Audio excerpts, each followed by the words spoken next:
Bom, iniciando a aula de escola dominical, vamos estudar hoje a lição 6 do primeiro trimestre de 2025. A data da aula é dia 9 de dezembro. Hoje vamos então ver alguns auxílios para os professores. O tema da lição é: o filho é igual com o pai. Ou seja, a lição é uma continuação da aula da semana passada, falando de Jesus Cristo como Deus. Sempre lembrando, um tema dificílimo para nós humanos pela nossa limitação, mas a Bíblia fala de um Deus, essa é a doutrina bíblica. A Bíblia fala de um Deus que é Pai, Filho e Espírito Santo, mas é um Deus. Ok? E quando nós falamos daquele que é gerado na terra, ele é gerado de uma maneira especial por operação do Espírito Santo, sem a participação de José, então é um milagre de Deus sendo gerado aqui na terra. E esse aqui na terra, ele era homem e era Deus. Ok? E como Deus, ele é eterno, mas como homem, ele nasceu. Como Deus, ele é imortal, mas como homem, ele morreu na cruz. Como homem, ele ressuscitou. Ok? E como Deus, né, ele é eterno, a definição é igual com o Pai, ou poderia dizer, como usar as palavras exatas dele, né? Ele é um com o Pai, ele e o Pai são um. Essa é a expressão, é um só Deus, né? E claro, com o Espírito também. Bom, na página 2, o texto áureo diz: mas do Filho diz: ó Deus, o teu trono subsiste pelos séculos dos séculos. Cetro de equidade é o cetro do teu reino. Hebreus capítulo 1, versículo 8. Né? Falando de Jesus Cristo, né? E chamando-o de Deus. A verdade prática diz: o termo teológico Filho de Deus é título. Sendo assim, a existência de Jesus é desde a eternidade junto ao Pai. E ele é chamado de Pai da eternidade. Bom, a leitura bíblica em classe está em João, capítulo 10, versículos 30 até o 38, que diz o seguinte: eu e o Pai somos um. Os judeus pegaram então outra vez em pedras para o apedrejarem. Respondeu-lhe Jesus: tenho-vos mostrado muitas obras boas procedentes de meu Pai. Por qual dessas obras me apedrejais? Os judeus responderam dizendo-lhe: não te apedrejamos por alguma obra boa, mas pela blasfêmia, porque sendo tu homem, te fazes Deus a ti mesmo. Ou seja, na interpretação deles, ele era simplesmente o filho de José e Maria. Era assim que os judeus olhavam para Jesus, né? Ele era simplesmente o filho de José e Maria. Ele era um homem normal. Eles tinham que olhar para a profecia do Antigo Testamento para eles saberem o que estava acontecendo, que ele não era filho de José, ele não era um homem normal.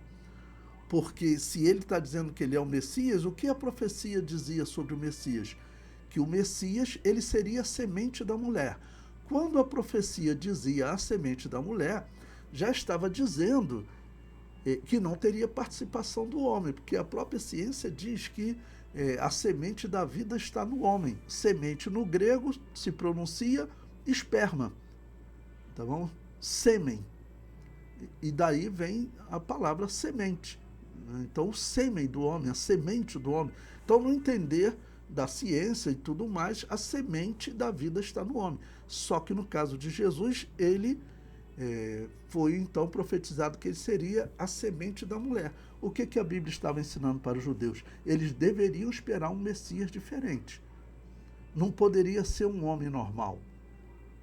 E nós explicamos hoje, né? Porque precisava ser um homem diferente que não tivesse pecado, porque qualquer outro ele teria pecado, então ele não conseguiria expiar os pecados da humanidade. No plano de Deus era enviar um homem puro, inocente, para ele pagar os pecados da humanidade. Esse foi o plano de Deus para salvar a humanidade. Então, nessa profecia, já estava subentendido que ele seria filho de uma virgem, de uma mulher que não tivesse contato com o homem.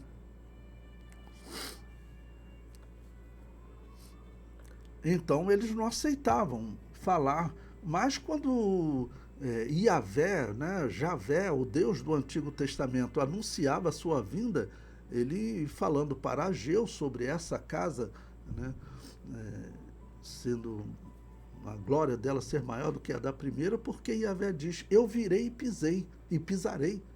Então, quando Deus está dizendo que ele viria e pisaria naquela casa, ele está dizendo para os israelitas, Deus vai tomar forma humana. É o que o apóstolo Paulo depois confirma, né? Deus tomou a forma humana.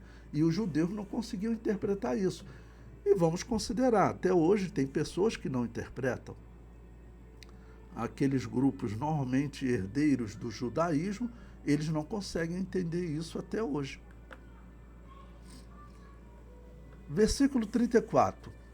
Respondeu-lhe Jesus, não está escrito na vossa lei, eu disse, sois deuses?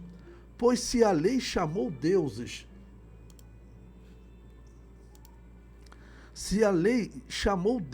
aqueles a quem a palavra de Deus foi dirigida, e a Escritura não pode ser anulada, aquele a quem o Pai santificou e enviou ao mundo, vós dizeis, blasfemas porque disse, sou filho de Deus?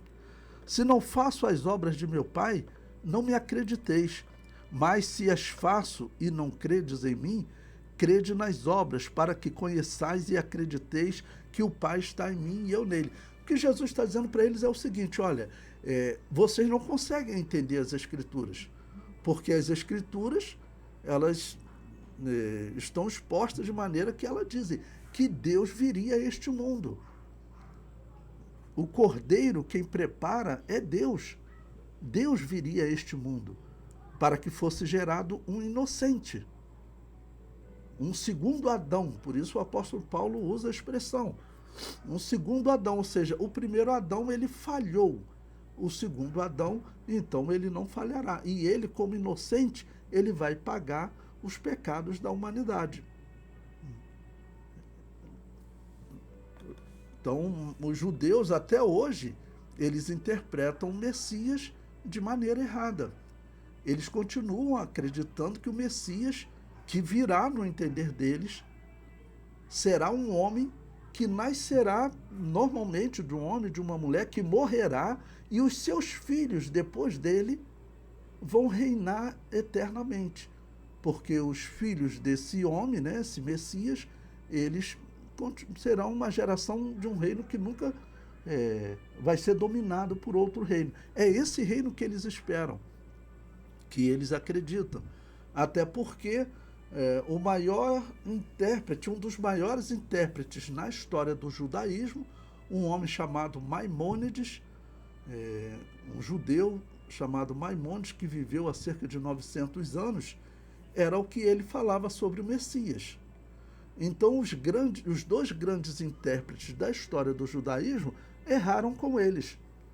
E isso o judaísmo ele pode aprender com a igreja, porque, com certeza, as escrituras, do jeito que estão expostas, ela anunciava uma era dos gentios. E essa era dos gentios vai completar 2000 anos desse tempo dos gentios. Então, isso é significativo para o judeu.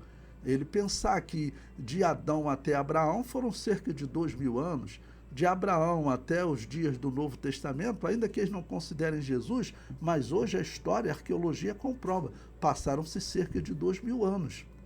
E nós sabemos pela história que eles manipularam o calendário, tirando 210 anos, de maneira que o ano que nós estamos vivendo, para o judaísmo, o ano correto deveria ser o ano 5.996. Só que a história comprova que eles tiraram 210 anos, que a arqueologia, como tem se desenvolvido, e toda a história, os métodos de datação, realmente o calendário judaico está errado. Então, essa é a era dos gentios, que foi profetizado no Antigo Testamento. Mas eles continuam sem entender qual é a natureza do Filho de Deus. Como eles esperam, além daquela questão que eles esperavam um guerreiro, né? Hoje, o Messias que eles esperam já não falam tanto em um guerreiro. O que eles falam hoje é um Messias que vai ensinar a verdade da lei para eles. Hoje eles não falam tanto em um Messias guerreiro. Nos dias do Novo Testamento falavam. Nos dias de hoje eles falam o Messias que chegará, que eles estão esperando a qualquer momento, diz que ele vai chegar e vai explicar tudo para os judeus, tudo da lei. E isso, eles vão então reconhecer esse homem como sendo o Messias. Então, para eles, o Messias vai ser um rabino. Tanto que tem os seguidores de rabinos, né, que dizem que o Messias já até veio, já morreu e não foi reconhecido pelos judeus. Um homem que viveu há 200 anos atrás, chamado Baal Shem Tov, que, claro, é um falso Messias, né? Ok? Então, o que Jesus está dizendo é, se vocês não conseguem interpretar de maneira correta, pelo menos olhe para os sinais. Porque realmente os israelitas, eles erraram na interpretação. E sabemos que a igreja acerta hoje porque nessa era, depois da morte do Messias, a iluminação que veio sobre a igreja, a capacidade que veio sobre a igreja, né, de entender as Escrituras, foi muito maior do que aquela que estava sobre os israelitas. A graça, o poder que veio sobre a igreja, tanto que Jesus Cristo deixa isso claro, ficar em Jerusalém até que do alto sejais revestido de poder. Olha, tudo que vocês tiveram até agora, ou tudo que João Batista, ou que os profetas tiveram até agora, não se compara ao que a igreja vai ter. Tanto que eu sempre digo para vocês, a igreja resistir, você ter realmente a fé viva de resistir até a morte, a pessoa que não tem essa fé, quando a gente estuda a história da igreja, uma série de pessoas, na hora da dificuldade, o que acontecia com eles? Eles fraquejavam na fé. Então, a pessoa que tem essa fé viva, ela ia para o local de morte, Deus anunciava até para ela como que ela ia morrer, como no caso de Policarpo. Pegou fogo no travesseiro dele e Deus falou, olha, tu vai morrer como um mártir para mim e você vai ser queimado vivo. Ele sabia, então, antes mesmo de como seria o decreto da sua morte. Então, essa fé é diferente, esse poder que a igreja tem é diferente. Então, por isso que nós sabemos que a igreja não erra. Israel foi enganado. A igreja não tem como ser enganada. Porque Jesus Cristo disse, se possível fora, enganaria até os escolhidos. Se possível fora. Então a igreja não vai ser enganada. Ou seja, a igreja não vai cometer o mesmo erro que Israel cometeu. E profeticamente, a igreja verdadeira, ela pode ensinar para Israel as escrituras, porque nós fazemos parte dessa era profetizada no Antigo Testamento, nas escrituras israelitas. E eles não compreenderam isso. É por isso que eles estão aí há quase 2000 anos da destruição de Jerusalém. Há quase 2000 anos que eles mataram o Messias. Não dá para dizer que eles não mataram, isso não significa que eles devem ser perseguidos ou odiados. Pelo contrário, a Bíblia diz que nós devemos amar e orar por eles, e fazemos isso. Oramos por Jerusalém, sabemos que tudo que está acontecendo com Israel agora são questões proféticas e nós oramos por Israel, não temos dúvida disso. Inclusive, hoje eu vi notícia de que o exército egípcio ele entrou numa região do Sinai, onde Israel e o Egito tinham um pacto de paz há 40 anos, tinham uma aliança de paz, e que está correndo o risco de ter um rompimento dessa aliança. Então nós não sabemos, né? Mas é uma questão para nós acompanharmos. E oramos por Israel, porque amamos Israel. E assim a Bíblia ordena, né? Ok? Então, Jesus está dizendo, vocês não conseguem interpretar corretamente. Mas então, pelo menos, olhe para os sinais que eu faço. Bom, a introdução da nossa revista, ainda na página 4, diz: essa porção bíblica do Evangelho de João é uma das mais contundentes em mostrar que o Filho é igual ao Pai. Afirmar que Jesus é o Filho de Deus, mas não o próprio Deus, é uma contradição em si mesma. O embate de Jesus com os religiosos do Templo de Jerusalém revela essa verdade. É isso que a presente lição pretende mostrar e explicar com sólidos fundamentos escriturísticos. Então, Jesus Cristo, a todo momento, ele se apresenta com duas naturezas, né? Como homem e como Deus. Bom, na página 5, eu coloquei uma parte em verde aí, para, sempre lembrando, significa que é um comentário que eu acrescentei, que eu sugiro que na hora que você estiver comentando com os seus alunos, nessa introdução, complemente com esse comentário que eu estou sugerindo. Jesus Cristo possuía duas naturezas, divina e humana.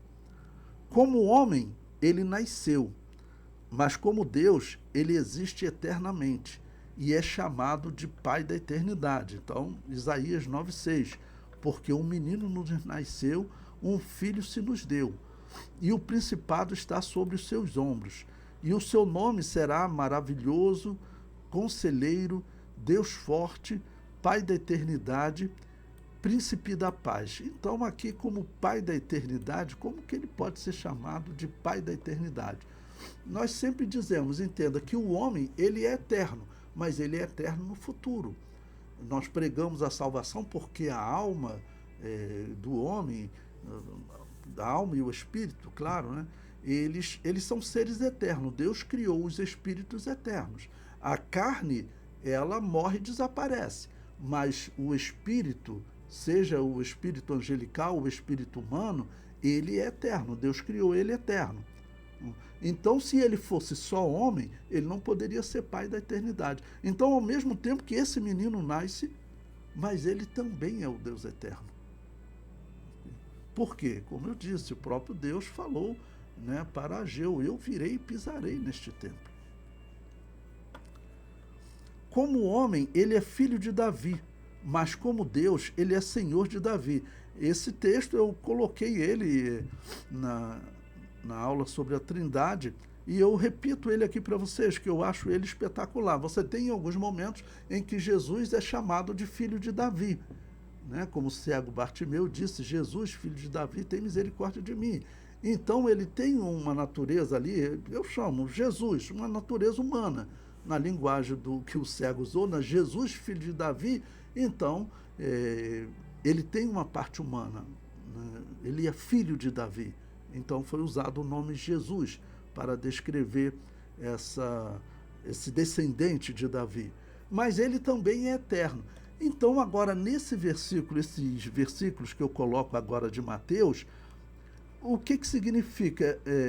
Jesus Cristo, ele diz que o Cristo não deve ser chamado de filho de Davi. Bom, nesse sentido ele está usando o Cristo para descrever o Deus eterno. Veja, e estando reunidos os fariseus, interrogou Jesus. Bom, eles já vinham, né, sempre questionando alguns temas com Jesus, e agora Jesus questiona eles, dizendo, que pensais vós do Cristo? De quem é filho? Jesus, claro, sabia do erro de interpretação deles. Sabia que eles não conseguiram ver no Antigo Testamento que o próprio Deus tomaria forma humana. Eles erraram nisso. Então Jesus já vai exatamente na questão que Jesus sabia qual era a resposta deles.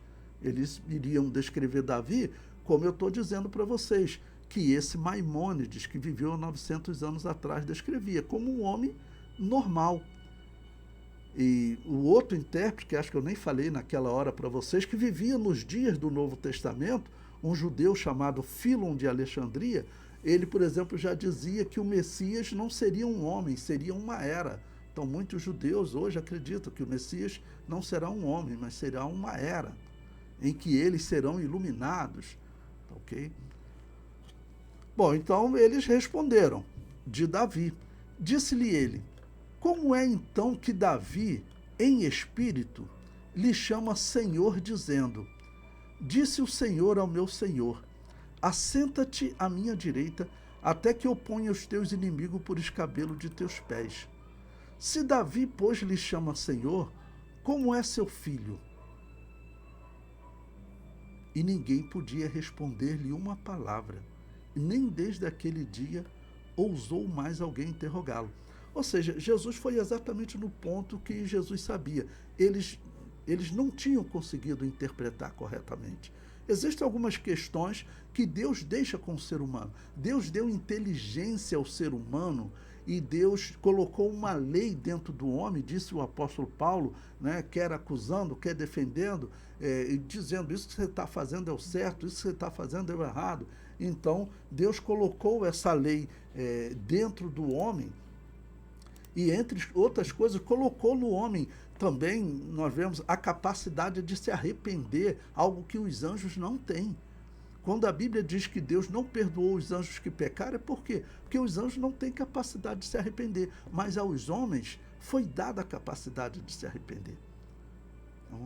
E o que ocorre? Então Deus colocou essa lei dentro do homem e o homem ele tem capacidade de interpretar corretamente o plano de Deus da salvação, porque Deus ele quer ser conhecido desse homem. Por isso o apóstolo Paulo diz que ele colocou diversos sinais na criação. E como o Salmo 19 diz que eles falam, os céus manifestam a glória de Deus.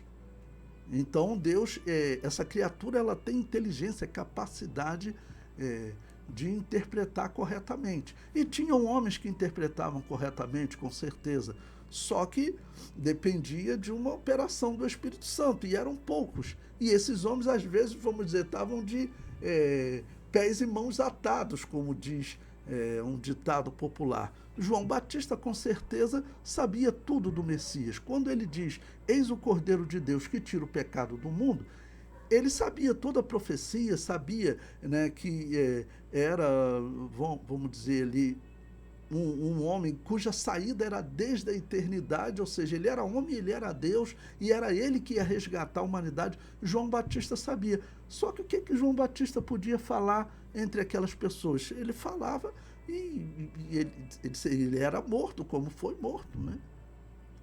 Ele estava afastado do templo porque ele era um sacerdote, ele tinha direito de estar no templo. Mas imagine como era a corrupção naquele período, porque os líderes do templo eram homens ligados a Herodes, eram sacerdotes que tinham aceitado uma aliança com Herodes. Para ter uma aliança com Herodes, você já sabe como era aquele sacerdote, tanto que era um sacerdote saduceu, que nem acreditava na integridade da Bíblia. Por exemplo, para ele, o livro do profeta Ageu não era um livro inspirado por Deus, os saduceus não acreditavam. E eu estou dizendo para vocês, Deus falou para Ageu claramente que ele viria e pisaria.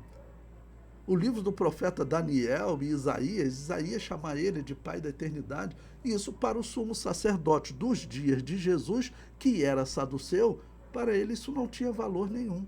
Para ele só era inspirado por Deus os 5 primeiros livros do Antigo Testamento, da Tanakh deles, os livros de Moisés. Então Jesus já foi na questão que eles interpretavam errado. Bom, a igreja ela não cometeu esse mesmo erro, né? A igreja ela interpreta corretamente essas escrituras. Bom, o comentário abaixo, então eu acho esse versículo aqui importantíssimo para você explicar também essa humanidade, essa divindade de Jesus, ok? Ele sendo um com o Pai.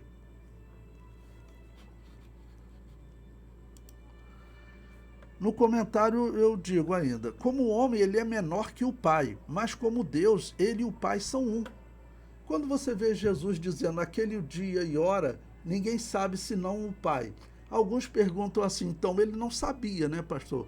Eu falo, depende. Como homem, ele está dizendo que ele é menor que o Pai e ele não sabe, como homem.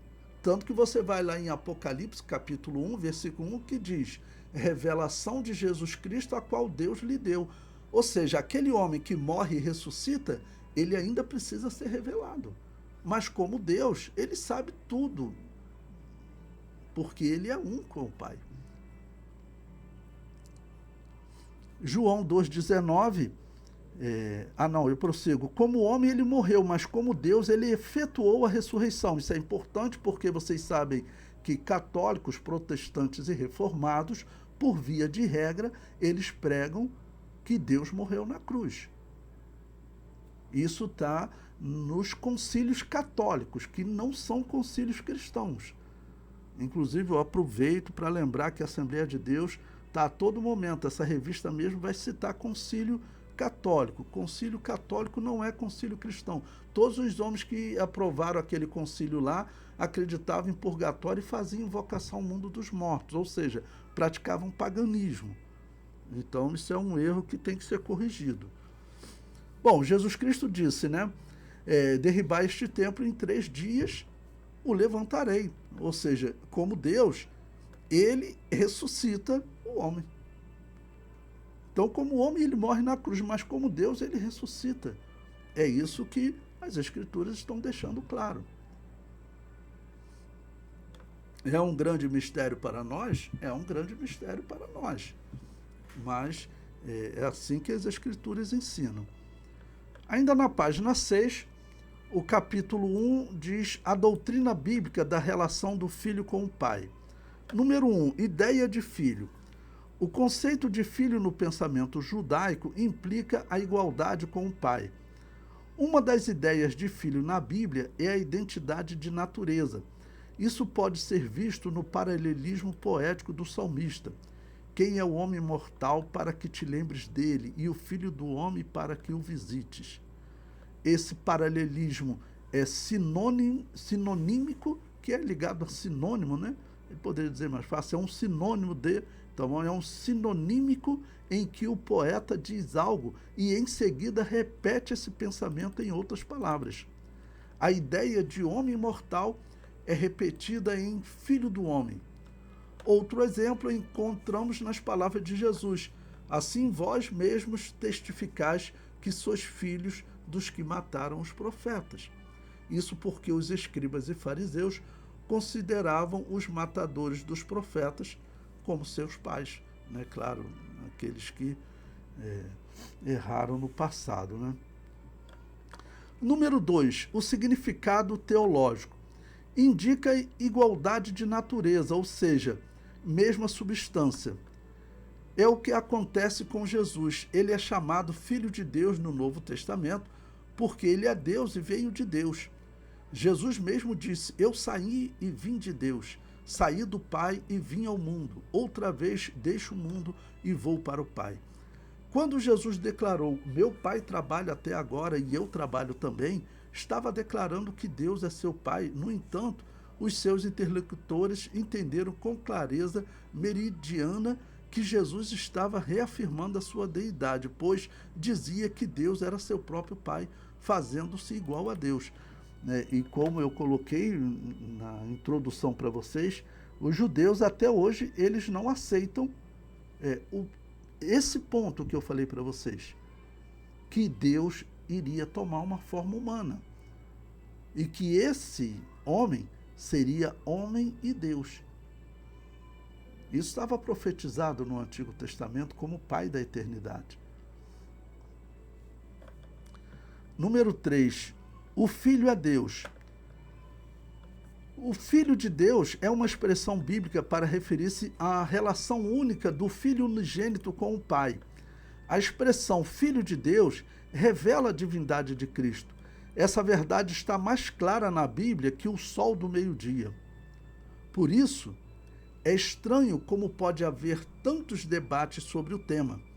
o texto sagrado, mas do Filho diz: ó Deus, o teu trono subsiste pelos séculos dos séculos, cetro de equidade é o cetro do teu reino.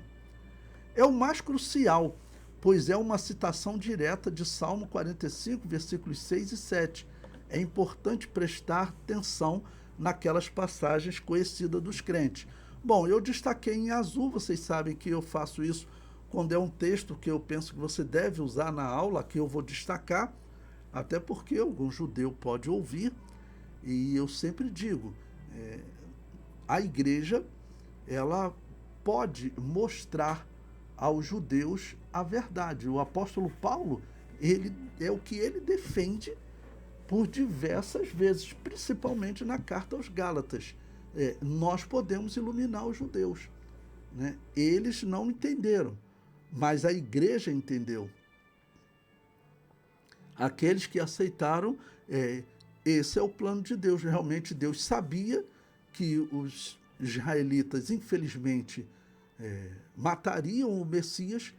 Então Deus falou: olha, vão matar, mas eu vou aceitar que isso, eu vou permitir que isso aconteça só em um determinado tempo. Quando? Eu vou estabelecer uma simbologia de 4.000 anos, desde que o cordeiro foi preparado, quando eu criei Adão, até ele ser morto. Ok? Então, Deus estabeleceu uma série de simbologias.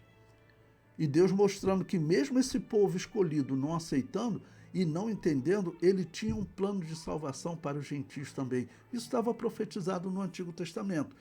E falando agora sobre o tema ele ser Deus, vejam que esse salmo está lá nas escrituras judaicas, e ela não pode ser anulada, né? Ele diz: olha, o teu trono, ó Deus, é eterno e perpétuo. O cetro do teu reino é um cetro de equidade. Tu amas a justiça e aborreces a impiedade. Por isso, Deus, o teu Deus, te ungiu com óleo de alegria mais do que a teus companheiros. Olha diante do grande mistério que nós estamos. Nós trabalhamos para nós não ultrapassarmos os limites do que Deus nos revelou.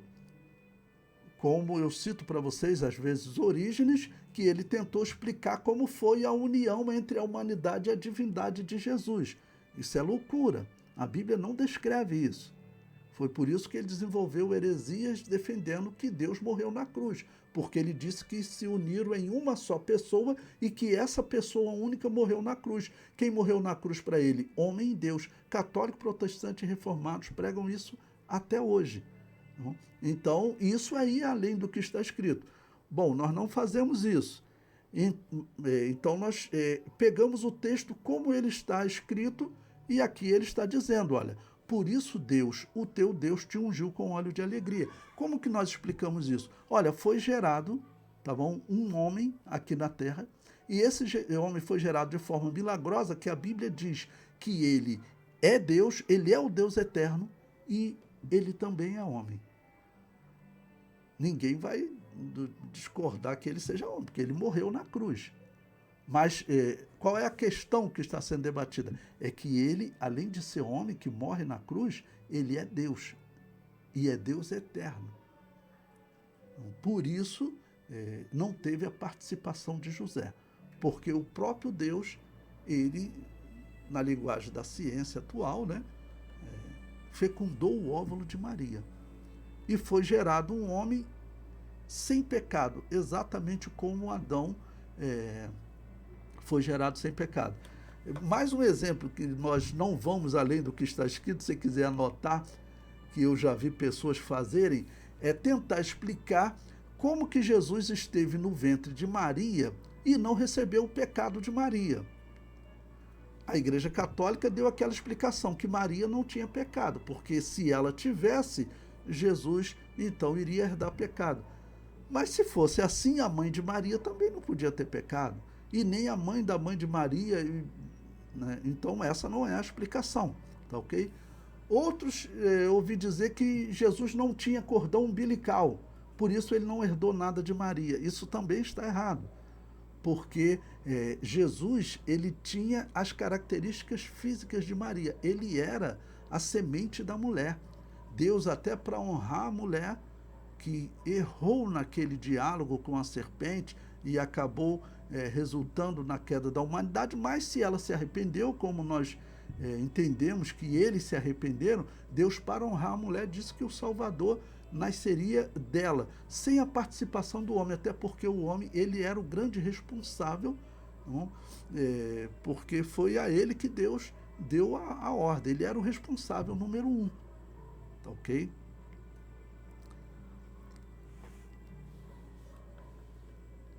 Então, aqui, como esse texto, eu acho ele também importantíssimo, né? E ele comenta, que história é essa de o Deus do versículo 7 está ungindo o Deus do versículo 6? Isso tem intrigado alguns rabinos desde a antiguidade, mas a Epístola aos Hebreus traz a explicação e revela que Deus, nessa passagem, é uma referência a Jesus. A explicação está em Hebreus 1:8. Trata-se do relacionamento entre o Pai e o Filho, e que a unidade de Deus é plural, né? Quando Deus falou para Israel, né? Ouve Israel, né? Yahvé Elohim é um. Yahvé Elohim, Yahvé é um. Quando você vai estudar o termo Elohim, você sabe que é um termo plural, que nós traduzimos por Deus. No original está escrito Yahvé Elohim, né? Nós traduzimos Senhor Deus. No original está Yahvé Elohim. Elohim é um termo plural, o que é um grande mistério, mas é um termo plural. Bom, eu coloquei aí também para leitura, sugiro essa leitura com os seus alunos, Filipenses capítulo 2, versículos 5 e 9.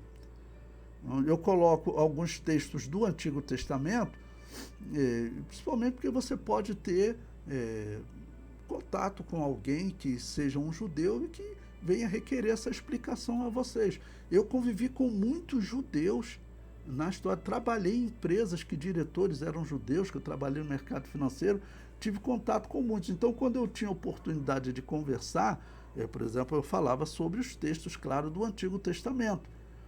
E o texto do Novo Testamento é uma confirmação, principalmente para nós que já cremos, mas para eles, nós podemos mostrar o Antigo Testamento para eles. Era o que o apóstolo Paulo fazia. A disputa que o apóstolo Paulo se envolvia era uma disputa sadia, necessária. Bom, então, veja o que ele diz aqui agora no Novo Testamento.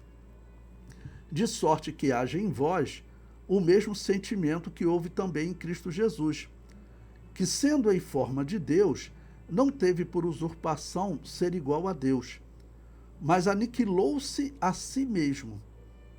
Veja que foi ele que realizou esse processo. Aniquilou-se a si mesmo, tomando a forma de servo, fazendo-se semelhante aos homens. Então, como eu disse, isso estava profetizado no Antigo Testamento. Normalmente em livros que o sumo sacerdote dos dias de Jesus não aceitava como livro inspirado, que era o livro de Isaías, de Ageu, de Daniel. Ele só aceitava o Pentateuco, tá ok? Então, ele tomou a forma de homem, né? E achado na forma de homem, humilhou-se a si mesmo, sendo obediente até a morte e morte de cruz. Pelo que também Deus o exaltou soberanamente e lhe deu um nome que é sobre todo nome. Por quê? Porque esse homem, ele ressuscitou, né? O homem que veio e morreu na cruz, se nós estamos falando de morte e de ressurreição, nós estamos falando, claro, do homem. Algumas pessoas perguntam, pastor, mas ele ainda tem a natureza humana hoje? É claro, se ela ressuscitou, se ele recebeu o corpo eterno que eu e você receberemos, então ele mantém aquela natureza humana nesse corpo incorruptível, eterno, que ele foi o primeiro a receber, ele é a primícia dos que dormem. E nós receberemos também. Então, como homem, ele precisa ser revelado. Tanto que Apocalipse 1, versículo 1 diz, revelação de Jesus Cristo, a qual Deus lhe deu. Então o homem foi revelado. Então ele continua sendo Deus e continua sendo homem? Sim, ele continua sendo Deus e continua sendo homem. Porque o homem morreu na cruz, mas foi ressuscitado. Bom, prosseguindo, na página 10, você tem um ponto aí sobre filiação de Cristo. Ele diz o seguinte: 3 principais pontos de vista são apresentados quanto à filiação de Cristo. E aqui, até para vocês que trabalham lecionando, quero que vocês prestem bastante atenção nessa questão que eu vou colocar para vocês aqui agora, que a revista comenta. Ela diz: 3 principais pontos de vista são apresentados, né? Número 1, criação em uma época passada. Esse foi o ponto de vista de Ario, ao argumentar que Jesus Cristo foi criado em uma época passada, à semelhança de Deus Pai, e é homoiousios com ele, isto é, de substância similar. Tá bom? Essa é a número 1, que ele imediatamente ele condena, né? Agora presta atenção na segunda que a revista propõe. Bom, essa parte não está na revista do aluno, né? Melhor. Ele diz o seguinte: geração eterna. Orígenes e outros que sustentavam essa opinião consideravam a palavra grega monógenes como derivado de genal, gerar. Vários tradutores seguiram seus passos e traduziram o termo como unigênito. No entanto, trata-se na verdade de um derivado de genos e, portanto, significa único. Jesus Cristo, ele é único? Ele era único? Sim, ele era o único que nasceu sem pecado. O único que nasceu de mulher sem pecado. Todos os que nasceram de mulher, vamos lembrar, Adão não nasceu de mulher, né? Que alguém pode falar, Adão não tinha pecado, Adão não nasceu de mulher. Todos os que nasceram de mulher, vamos dizer, Caim, Abel e todos os demais, ok? Todos nasceram em pecado. Em pecado me concebeu minha mãe. Jesus Cristo, ele é único. Esse Deus homem é único. Essa é uma questão importante. Então perceba, ele diz, ou único no seu gênero. Por causa disso, a Bíblia francesa o traduz como que significa o seu único filho. E ele dá aí a tradução. Em Hebreus 11:17, com referência a Isaac, monógenos deve significar único, porque Abraão teve outros filhos, Ismael e os filhos de Quetura. Então, Abraão com Sara só teve um. Bom, essa questão de Orígenes, vocês sabem que ele vai influenciar a Igreja Católica. O que a Igreja Católica vai aprovar no Concílio de Nicéia, que essa é uma questão importante, que o comentarista está colocando aqui, o que a Igreja Católica vai aprovar no Concílio de Nicéia é que Jesus Cristo, ele não foi criado, ele foi gerado e não criado. Como Deus, que ele é um Deus gerado. Essa é a questão que eu quero colocar para vocês. Que falar que ele é um Deus gerado, é assim que a Igreja Católica assumiu, e do jeito que a revista colocou aqui, parece até que ela aprova, né? Então, na página 11, eu comento com vocês, olha, Orígenes foi um teólogo da escola de Alexandria que defendia doutrinas como a salvação da alma do diabo, só para vocês saberem que era um herege terrível. Ário e Alexandre, que debateram no Concílio de Nicéia, eram de Alexandria. Tem que corrigir aí, eu disse errado. Sendo ambos discípulos de Orígenes. Eles estavam debatendo essa questão de Orígenes. A definição usada por Orígenes, geração eterna, não combina com a afirmação bíblica. A definição correta é: Jesus Cristo como homem foi gerado no ventre de Maria, mas como Deus ele existe eternamente. Semana passada eu lecionei para vocês, eu expliquei essa questão de tu és meu filho, eu hoje te gerei. Então eu vou deixar para a parte da conclusão, eu vou repetir essa explicação para vocês. Quando a Bíblia está falando de Jesus Cristo sendo gerado, está falando desse homem Deus. que foi planejado na eternidade, esse nascimento, a morte dele, tudo foi planejado na eternidade, que morreu desde a fundação do mundo, mas que foi gerado no ventre de Maria. A Igreja Católica assumiu que Jesus Cristo, ele é um Deus gerado. A Bíblia não diz isso. Tá bom? O que foi gerado foi o Deus homem aqui no ventre de Maria. Esse é que foi gerado. E nós confirmamos semana passada, eu vou repetir depois para vocês. Bom, eu vou deixar o item 3 para vocês lerem depois. Ele é bem simples, tá ok? Do dicionário de John Wycliffe. O capítulo 2 diz a heresia do subordinacionismo. Número 1, origens. O subordinacionismo é toda a doutrina que declara ser o filho subordinado ao pai ou um Deus secundário ou menos divino que o pai. Tá bom? Bom, o que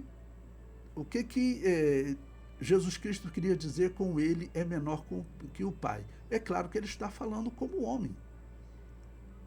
Como Deus, ele diz que ele e o pai são um. Se ele é um, então não existe maior e menor. Tá ok? Mas foi gerado um homem aqui na terra, que vai morrer. Esse homem, né, ele é menor que o pai. Mas ele foi gerado por quem? Pelo pai. Então ele é filho de Deus. A geração, como nós vamos ver mais abaixo, ela ocorre do homem. O monarquianismo dinâmico ou acionista e os arianistas são os principais representantes dessa heresia, mas Orígenes foi o seu principal mentor. Há na vastíssima e complexa produção literária de Orígenes ideias de acordo e contrárias à ortodoxia da Igreja, como também ideias neoplatônicas e obscuras, de modo que desde a antiguidade os estudiosos do assunto estão divididos. Ele exerceu grande influência no Oriente por mais de 100 anos. Nas controvérsias em Niceia, havia os que apoiavam Ário, usando Orígenes como base, como também os que apoiavam Alexandre, opositor de Ário, também se baseando no mesmo Orígenes. Vejam o que eu digo para vocês, uma coisa que as pessoas não tentam entender, eram dois hereges. A Igreja Católica apoiou Alexandre, mas ele também era herege. Eles estavam discutindo, na verdade, a morte de Deus na cruz. Qual Deus que tinha morrido na cruz? No entender deles, Deus morreu na cruz, porque Orígenes pregava isso. A escola de Alexandria pregava isso. Então eles estavam debatendo qual Deus que morreu na cruz. Se foi o Deus eterno e imortal, que era o que Alexandre defendia, ou se foi um Deus menor que foi gerado no eterno passado, que era o que Ário defendia. Então a Igreja Católica ela vai adotar a doutrina de Alexandre, mas Alexandre era um herege. Ele defendia que Deus morreu na cruz. E era o herege pior, porque ele dizia que o Deus eterno e imortal morreu na cruz. Ário dizia que quem morreu na cruz foi um Deus menor. Bom, segundo seus críticos, parece que a trindade defendida por ele era subordinada. O Filho subordinado ao Pai e o Espírito Santo subordinado ao Filho. No entanto, a Bíblia revela a igualdade das três pessoas da Trindade. Porque o Filho, se existe o Filho que foi gerado aqui na terra, homem, existe o Filho Deus eterno. Tá ok? Na página 13 eu coloco um comentário em verde, para deixar bem claro para vocês que essa linha do Concílio de Niceia, né, a Assembleia de Deus não deveria estar citando ela. Deveria evitar. Antigamente não se fazia isso, porque esse é um concílio católico. Podemos citar em termos históricos, mas não doutrinários, porque ele decide por heresia. Lembre-se, foi ele que decidiu por colocar o purgatório na Igreja Católica, porque eles já colocaram livros apócrifos que defendiam o purgatório. Tá bom? Bom, então eu comento. Orígenes defendeu a purificação das almas após a morte, doutrina que era defendida por todos os povos pagãos e que a Igreja Católica a chamou de purgatório.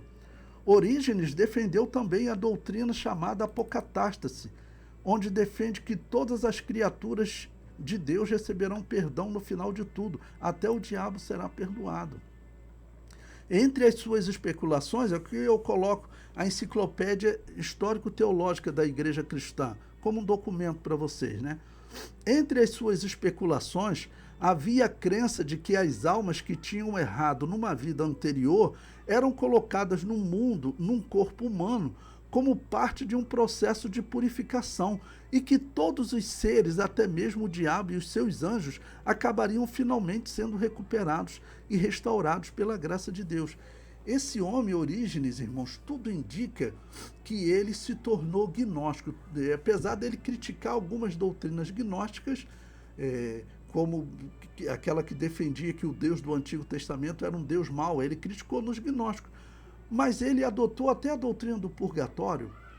As obras que tratam do purgatório, elas dizem, o mestre de Orígenes, é o que eu vou comentar abaixo agora, então eu vou até ler, não vou comentar não, veja. O mestre de Orígenes, chamado Clemente de Alexandria, é considerado o primeiro a dar sinais do desenvolvimento da heresia do purgatório, ou seja, era uma escola herética, e Orígenes também.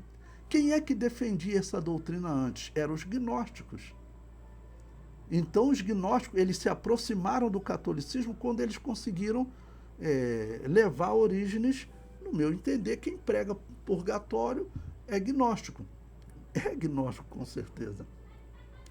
Porque Orígenes foi preso na perseguição de Décio, ali no ano 250, e ele foi solto, não foi morto. Para fazer isso, eles aceitavam sacrificar os deuses e comer das coisas sacrificadas aos deuses. E quando os cristãos iam presos, tinham aqueles que se diziam cristãos, os gnósticos.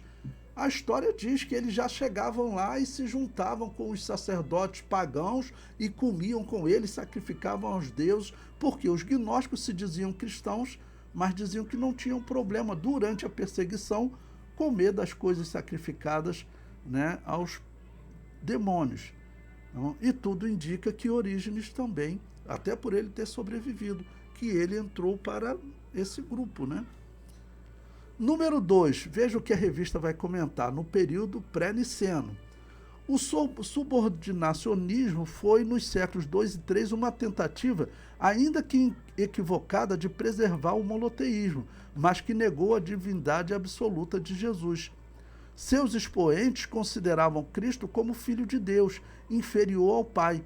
Eles afirmavam que o próprio Cristo declarava a sua inferioridade. E isso eles o faziam com base numa exegese ruim e numa interpretação fora do contexto de algumas passagens dos evangelhos. Tá bom? Quando Jesus está dizendo que ele é menor que o Pai, ele está falando como um homem. Ele é um homem gerado pelo Pai. Mas como homem, ele é menor que o Pai. Como homem, ele não sabe o dia da sua volta. Mas como Deus, ele e o Pai sabem todas as coisas. Por isso eu repito, quando me perguntam, Jesus Cristo sabia o dia e a hora da sua volta? Depende, você tem que especificar a sua pergunta. Se você me perguntar, Jesus Cristo como homem sabia o dia e a hora da sua volta, eu vou te dizer não. Agora, se você me perguntar, Jesus Cristo como Deus sabia o dia e a hora da sua volta, eu vou te dizer sim, porque como Deus ele sabe todas as coisas. Como Deus, ele é onisciente. Com Deus, ele dizia, Pai, glorifica-me agora, né, com aquela glória que eu tinha contigo antes da fundação do mundo. Então, ele é Deus eterno, né? No item 3, falando sobre o subordinacionista, novamente, eu destaquei em azul Romanos capítulo 1, versículo 1 a 4, que a revista sugere e que diz: Paulo, servo de Jesus Cristo, chamado para apóstolo, separado para o evangelho de Deus, o qual antes havia prometido pelos seus profetas nas santas escrituras, acerca de seu filho, que nasceu da descendência de Davi segundo a carne, declarado filho de Deus em poder segundo o Espírito de santificação pela ressurreição dos mortos, Jesus Cristo nosso Senhor. O capítulo 3, eu vou dar um pulinho aqui para vocês, já tem 54 minutos de aula, para não ficar muito longa, mas ele vai falar de como os islâmicos interpretam Jesus Cristo, é algo elementar, vocês podem ler depois, também as testemunhas de Jeová. E vamos para a conclusão. Por quê?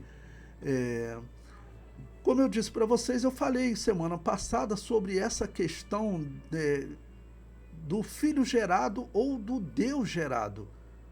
E eu disse para vocês semana passada e repito, eu não gosto de dizer, usar a expressão Deus gerado. Tá bom? Eu digo um homem gerado. Eu posso até dizer um homem Deus gerado. Mas falar um Deus gerado que foi no eterno passado, não. Eu digo que ele é eterno. Se ele foi gerado no eterno passado, ele teve um começo. Os católicos falam o seguinte, ele foi gerado, mas não foi criado. De qualquer maneira, você está dizendo, se foi gerado no eterno passado, então tem um começo. Então eu digo que ele é um Deus eterno. Eu vejo essa como a melhor definição. Bom, a conclusão da revista diz, o termo filho em relação a Jesus tem sido assunto de debate teológico desde o período dos pais da igreja. A interpretação bíblica que se faz é, Jesus é filho unigênito, não porque foi gerado, mas sim porque é da mesma substância do Pai. Você veja que não fica claro, mas o que parece é que ele segue o pensamento católico de que Jesus Cristo é um Deus gerado. Semana passada eu expliquei para vocês que essa definição, que ela não é fácil. Eu conheço no nosso meio pessoas que usam essa expressão e acham que ele é um Deus gerado. Bom, eu não digo que eles são hereges, não digo que eles estão pecando, mas eu falo o seguinte, essa definição, historicamente, ela é católica. Os homens que deram essa definição, eles já praticavam purgatório. E o caso deles, eles eram discípulos de Orígenes. Mesmo tendo vivido cerca de 50, 80 anos depois de Orígenes, eles eram discípulos de Orígenes na doutrina. Nós sabemos que Roma e Alexandria eram escolas unidas. Roma, na verdade, não tinha mais escola teológica, porque o grande mestre da escola teológica de Roma, ele foi martirizado, que foi Justino Marte. Ele não negou a fé. Foi morto. Um discípulo dele, chamado Tarciano, era o nome desse discípulo, ele aceitou cultuar o demônio, viveu e se tornou gnóstico. Então, Roma e Alexandria, nós sabemos que eles estavam contaminados.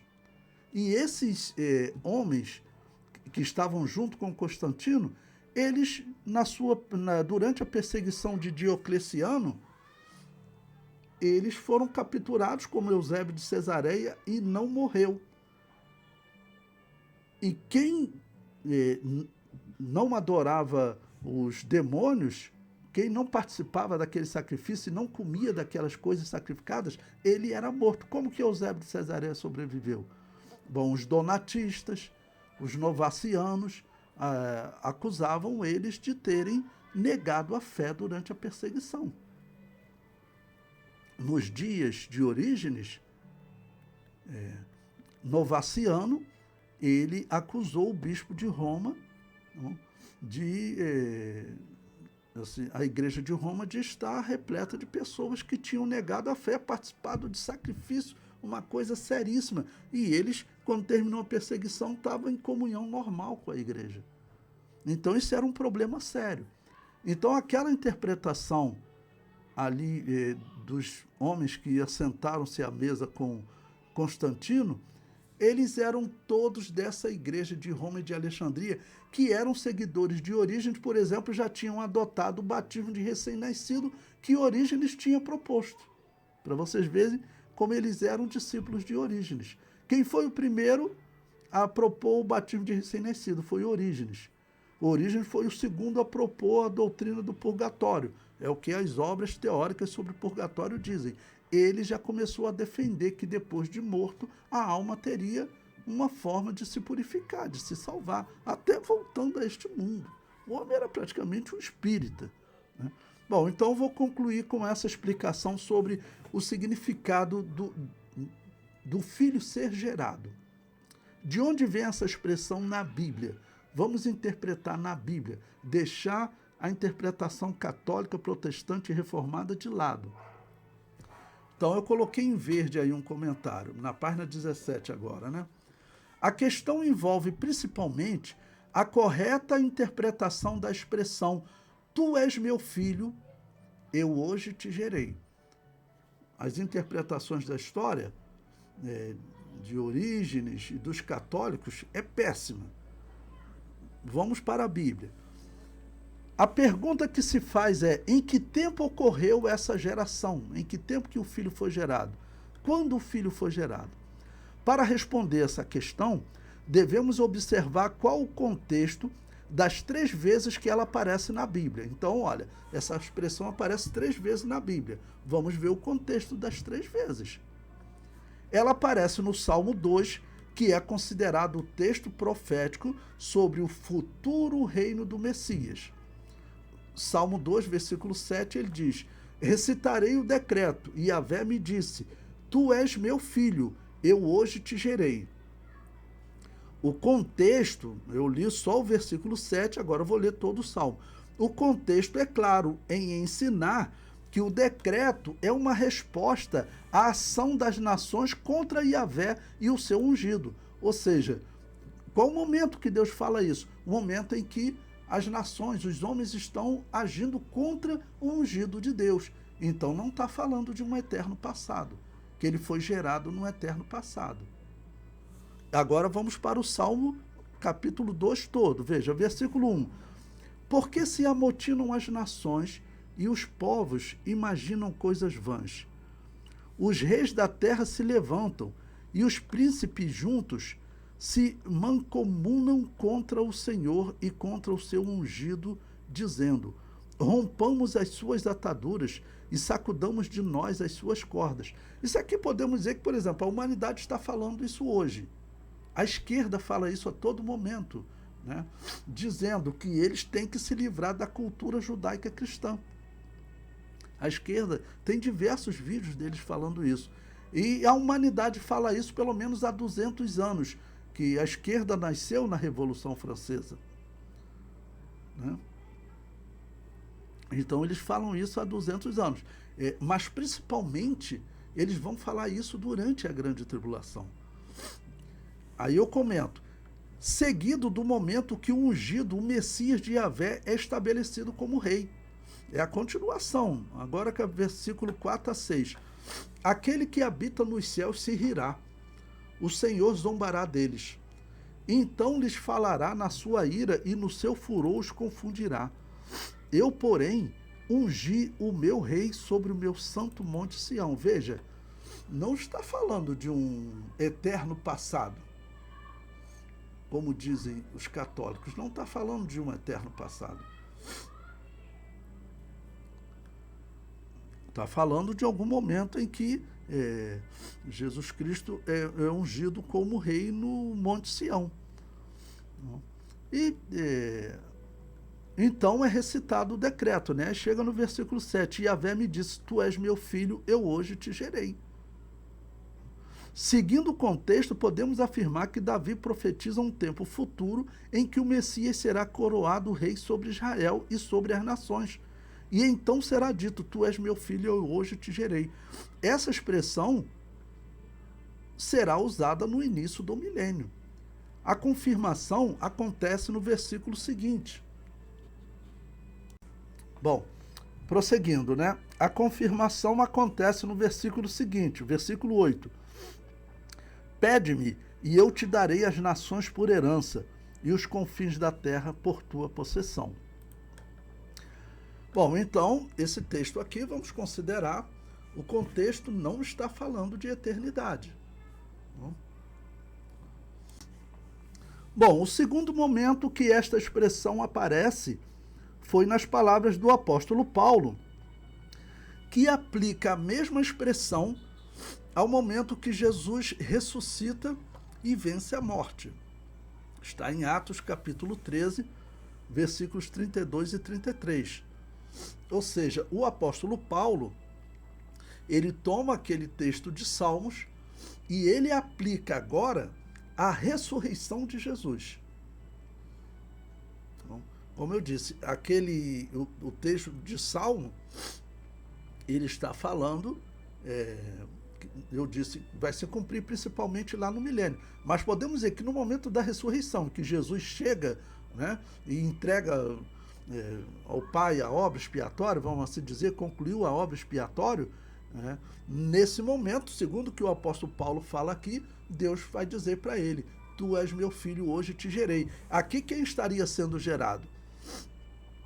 Esse novo corpo, esse corpo eterno que a igreja vai receber no momento da ressurreição. É o que o apóstolo Paulo vai descrever agora. Veja, Atos 13. E nós vos anunciamos que a promessa que foi feita aos pais, Deus a cumpriu a nós, seus filhos, ressuscitando a Jesus, como também está escrito no Salmo 2: meu filho és tu, hoje te gerei. Quando que o apóstolo Paulo está aplicando? Como que o apóstolo Paulo está aplicando essa expressão? Né? No momento que ele ressuscita Jesus. Porque nesse momento ele recebe o corpo eterno, o corpo imortal. Ele é o primeiro homem a receber esse corpo imortal, sendo que ele é Deus também, ele não deixou de ser Deus. É claro que nós estamos diante de um grande mistério, mas o que nós fazemos? Aprendemos a não ir além do que está escrito e afirmamos o que a Bíblia afirma e ponto. Tá ok?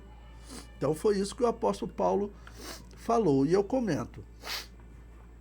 Aplicado à ressurreição, devemos concluir que foi gerado um novo corpo, que é chamado primícia dos que dormem. O primeiro corpo incorruptível gerado. É um momento especial da história. Aquele corpo que fora criado para ser eterno e que se corrompeu no Éden e veio a morrer, mas no momento da ressurreição de Jesus foi gerado um novo corpo eterno. E todos os homens que aceitarem essa mensagem de salvação também receberão este corpo eterno. O tempo que se cumpre a expressão é o momento da ressurreição.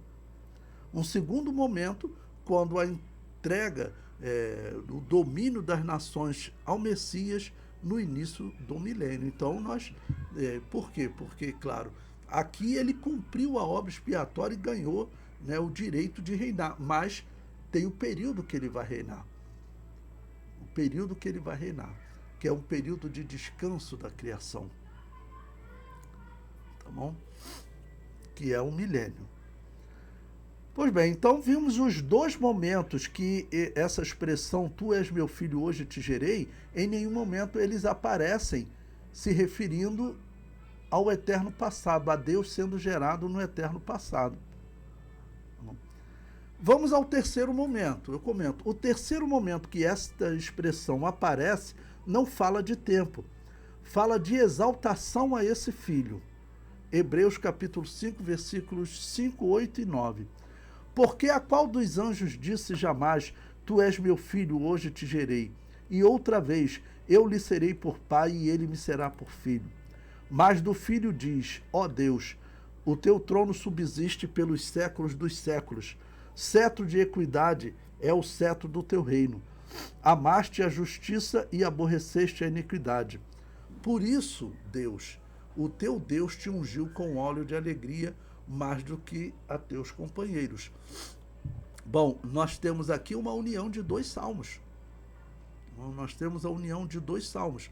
O autor da Epístola aos Hebreus está dizendo, esse que é gerado, ele é o Messias, né? E ele também é Deus, porque o mesmo salmista Davi, que fala dele como aquele que é gerado, fala daquele também, dele como sendo Deus eterno. Eu comento.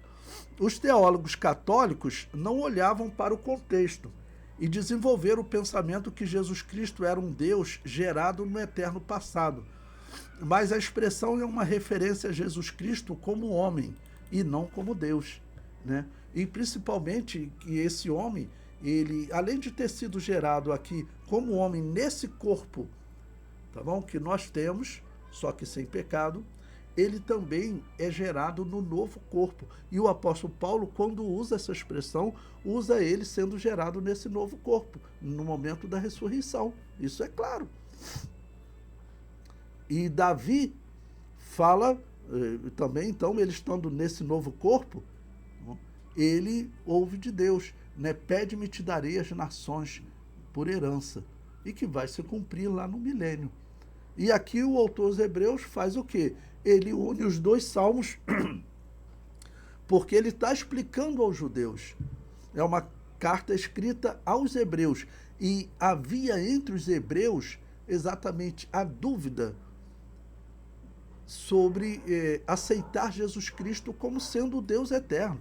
Eles queriam ver Jesus Cristo como o Messias, como o homem comum. Mas o que Jesus ensinou, o que as Escrituras ensinam, que ele não era um homem comum. Para ele ter nascido do Espírito Santo, ele era um homem especial. Então ele era Deus-homem, gerado por Deus e pela mulher. Então ele tinha uma parte humana, herdado de Maria, e ele tinha uma parte divina. Ok? Bom, essa questão ela é bem complicada, mas eu deixo aí para vocês analisarem, né? Eu não gosto dessa expressão gerado na eternidade. Gerado, ele é um Deus gerado, mas não criado. Se ele é um Deus gerado, significa que em algum momento ele era um Deus que não existia. Tá bom? Então eu digo que ele é um Deus eterno. E gerado pelo contexto que eu vejo nas Escrituras, principalmente do Salmo e das palavras do apóstolo Paulo, ele é um homem gerado, né? E estando nesse novo corpo que foi gerado por Deus. Ok? Então não se trata de um Deus gerado na eternidade.